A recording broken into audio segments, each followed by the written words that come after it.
Good morning. I'm Kurt Wilson, Mayor of the City of Roswell, Georgia. I'm here with our Police Chief, Jim Conroy, to my right, our Fire Chief, Joe Pennino, to my left, and of course, our City Administrator, Mr. Randy Knighton. As inclement weather moves into the area, we wanted to let you know that the City of Roswell has been closely monitoring conditions as this weather event has progressed. Since earlier this week, preparations have been underway in all city departments to ensure that we are able to respond swiftly and effectively to any situations that may affect our city. This evening, we'll be setting up our Emergency Operations Center, which brings together our emergency operations team and staff in all key departments to coordinate a smooth, strategic response to any emergency situations that may arise and to ensure that our residents and all those traveling through Roswell remain safe. This is going to be a significant weather event.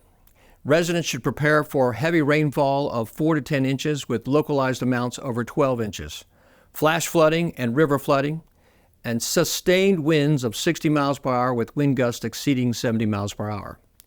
Widespread downing of trees and power lines, especially with the amount of water and rain that we got last night, is expected. Power outages with possible extended periods of power loss. Be sure you take the time to complete the following preparations if you have not already done so. 1, fully charge your mobile phones and computers. 2, check your batteries and your flashlights and your lanterns. 3, please continue to monitor weather broadcasts from your local news and information from the National Weather Service. We urge our residents to limit travel, and to stay safe and indoors for the duration of this weather event. Not only will staying off the roads help keep you and other drivers safe, but it will help keep our first responders and street crews more easily respond to emergencies.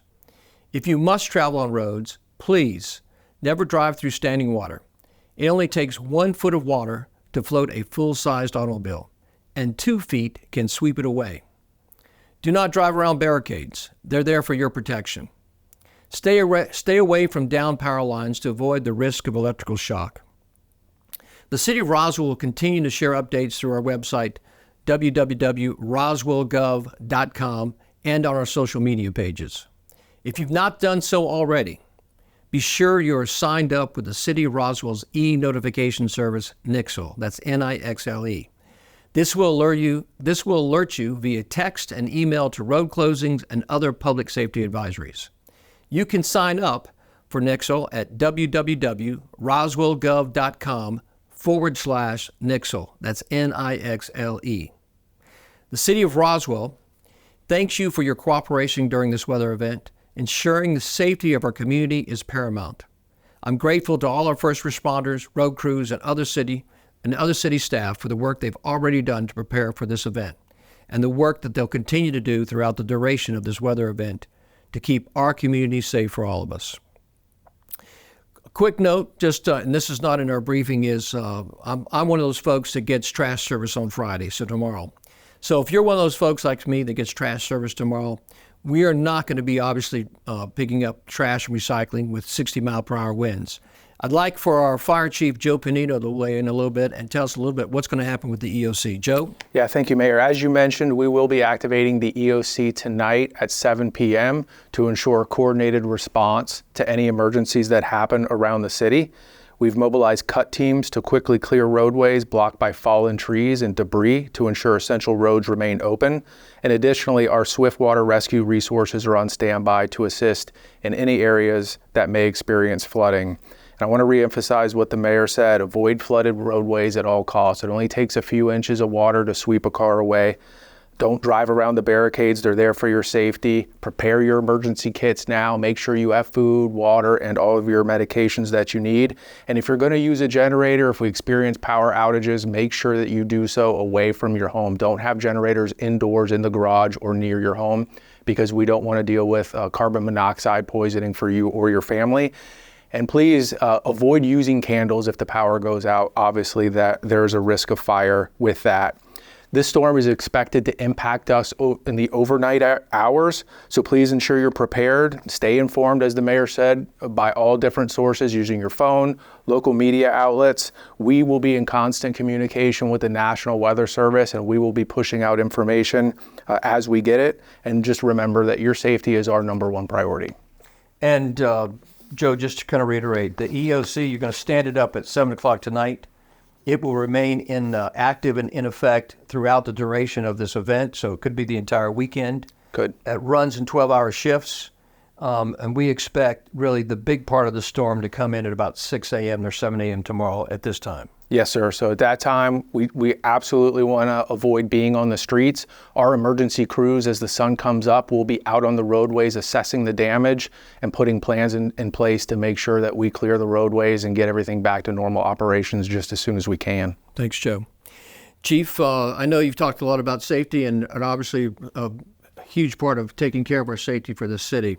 And I know you mentioned there's been a lot more rain that's come in over the past 24 hours than we anticipated.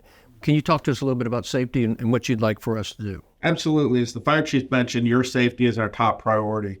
What we are expecting with this storm is heavy rains, down trees, down power lines, power outages, and located areas of flooding. It's important, one, we don't want you on the road unless absolutely necessary. The schools will be closed.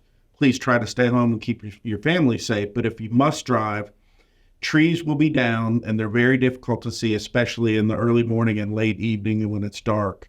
And if we've not come out there to station a patrol car or put up barricades. So please be wary. When trees are down, they are difficult to spot. The localized flooding, we talked about driving through and past barricades. We do have barricades pre-staged at areas that are prone to flooding. During our last storm, we did have to rescue 4 people who drove around those barricades and got stuck in that flooding. They thought their vehicles could make it, but they obviously did not, and we had to go rescue them. When the power outage is out, just a reminder, if you approach a traffic signal and there is no lights, treat it as a 4-way stop. You must stop and let the preceding car proceed, and then you go through. If they're flashing lights, flashing red means you must stop and then proceed when safe. Flashing yellow is you proceed with caution through the intersection. A lot of our lights are pre-programmed, so the main thoroughfares will flash yellow and the side streets will flash red to prevent them from entering into the roadway until it's safe. So please follow those basic rules. Don't drive unless you have to. If you do need assistance, please call our 911 number, and our non-emergency number, which is available, is 770-640-4160. And I think we'll put that at the bottom of the screen, but that'll be available. Both numbers are answered in the same place. The 911 calls are answered first as dispatched through the computer.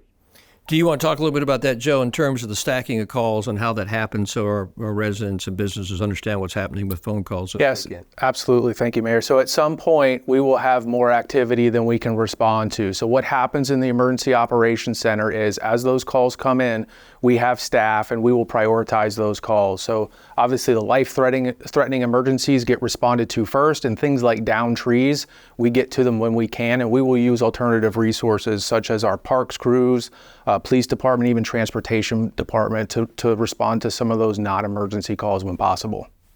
Thanks, Joe. Thanks, Jim. Obviously, you can see we're in great hands with the incredible competence of a fantastic Fire Chief Joe Pennino and our great Police Chief Jim Conroy.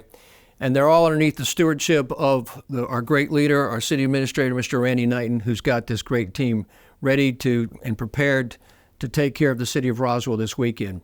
Stay home, stay safe, spend time with your family, spend time with a good book, do a puzzle, enjoy yourselves, take advantage of this weekend in a different way as you stay out of the weather and continue to be safe. Have a great weekend. It's going to be good, folks. We'll see you later.